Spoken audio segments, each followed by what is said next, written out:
सबसे पहले आज की तमाम बड़ी खबरें नॉन स्टॉप न्यूज में। भारत में इमरजेंसी इस्तेमाल के लिए कोवैक्सीन को एक्सपर्ट कमेटी की मंजूरी मिल गई है। कोविशील्ड के बाद मंजूरी पाने वाली यह भारत की दूसरी वैक्सीन है। अब भारत में 2 वैक्सीन इमरजेंसी इस्तेमाल के लिए तैयार है। एक्सपर्ट कमेटी ने 2 दिन में दूसरी वैक्सीन को हरी झंडी दिखाई। कोवैक्सीन पूरी तरह से स्वदेशी है। इसे भारत बायोटेक ने बनाया है, जिसकी लैब हैदराबाद में है।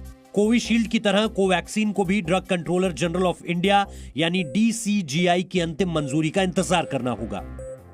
DCGI की आखिरी मंजूरी मिलते ही दोनों वैक्सीन का भारत में इस्तेमाल शुरू हो जाएगा। वैक्सीन सबसे पहले हेल्थ वर्कर्स को लगेगी। सूत्रों के मुताबिक देश में अगले हफ्ते से कोरोना वैक्सीन का इमरजेंसी इस्तेमाल शुरू हो सकता है।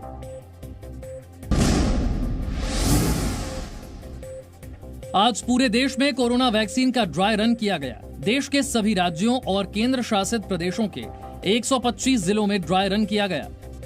इस ड्राई रन में वैक्सीन देने की पूरी प्रक्रिया का अभ्यास किया गया और सरकार ने अपनी तैयारियों का जायजा लिया। ड्राई रन खुद केंद्रीय स्वास्थ्य मंत्री की निगरानी में चलाया गया। एक्चुअल वैक्सीन को देने के अलावा सारे काम किए जा रहे हैं आज, और जो फिर वैक्सीनेटर्स और उनके साथ जो उनके हेल्पर्स हैं उनको भी डिजिग्नेटेड काम दिया गया है।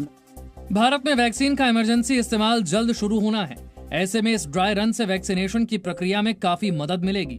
कि हम ये चाहते हैं कि जब हम वैक्सीन को रोल आउट करें, जब वैक्सीन देना शुरुआत हो, तो ऐसी कोई प्रॉब्लम ना हो जिससे उस टाइम पे वैक्सीन ना मिल पाए या वैक्सीन जो है वो खराब हो जाए।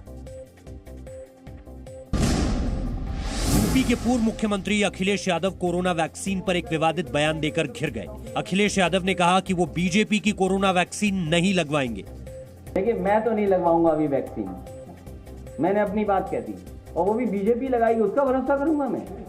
अरे जाओ भाई, अरे अपनी सरकार आएगी, सबको फ्री वैक्सीन लगेगी। अखिलेश यादव के बयान को बीजेपी ने तुच्छ राजनीति के साथ साथ देश के वैज्ञानिकों का अपमान भी बताया। यह सबका अपमान है और आपसे मैं अपेक्षा करूंगा कि इसके लिए आप माफी मांगे।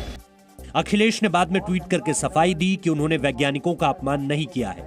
वहीं जम्मू कश्मीर के पूर्व मुख्यमंत्री उमर अब्दुल्ला ने ट्वीट करके कहा, मैं किसी और के बारे में नहीं जानता, लेकिन जब मेरी बारी आएगी तो खुशी से आस्तीन उठाऊंगा और कोविड वैक्सीन लगवाऊंगा।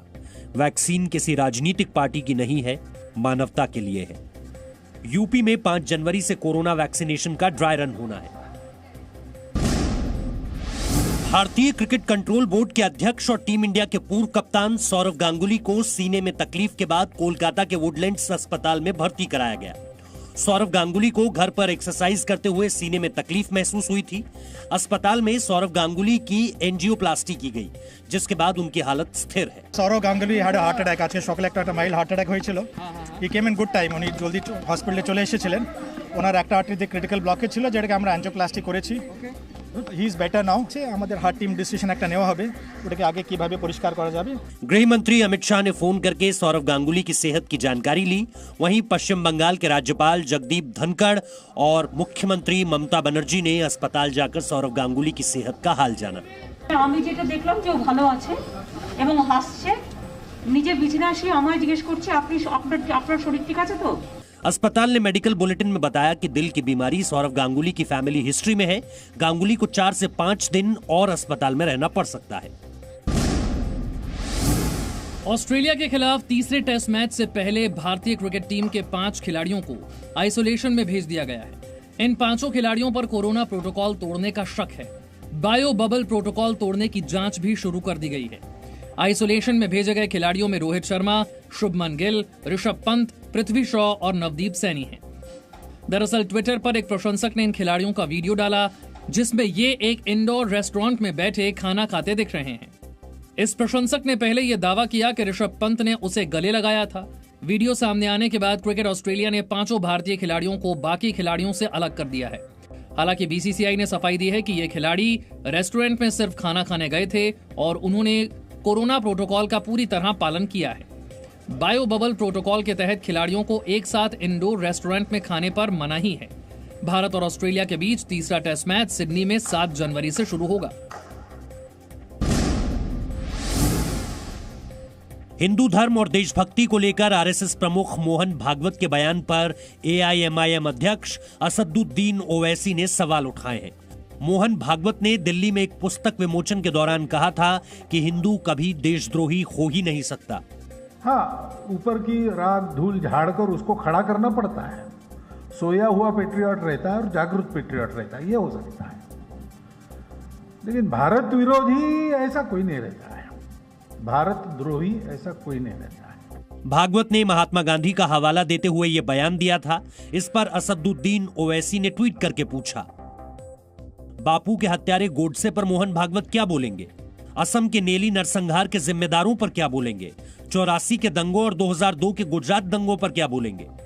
ओवैसी ने सवाल उठाया कि किसी धर्म को देशभक्ति का प्रमाण पत्र जारी करने का हक भला आरएसएस को किसने दिया? असदुद्दीन ओवैसी मोहन भागवत जी के बयान को समझ नहीं सकते। उनको समझना चाहिए कि सरसंघ चालक जी ने क्या कहा है। नए कृषि कानूनों के खिलाफ किसानों का आंदोलन शनिवार 38वें दिन भी जारी है। किसान संगठनों के नेताओं का कहना है कि कृषि कानूनों की वापसी तक उनका आंदोलन जारी रहेगा। यूपी गेट पर किसान आंदोलन में शामिल एक बुजुर्ग किसान ने आज सुबह आत्महत्या कर ली। किसान नेताओं का कहना है कि वो आंदोलन और तेज करेंगे। इस बार का जो गणतंत्र दिवस है, पूरे देश में किसान अपनी अगुवाई के तले उस गणतंत्र दिवस को अपने ट्रैक्टर और व्हीकल परेड करके उसको मनाएंगे। 4 जनवरी को किसानों और केंद्र सरकार के बीच बातचीत होनी है। सरकार को भरोसा है कि इस बैठक में हल निकलेगा और आंदोलन समाप्त होगा। मैं तो किसान भाइयों से भी यही कहूंगा कि आप और हम सब बैठकर इसका समाधान निकाल सकें, और मुझे पूरा विश्वास है कि अगली जो बैठक होगी उस बैठक के अंदर हम समाधान की ओर जरूर बढ़ेंगे और समाधान होगा।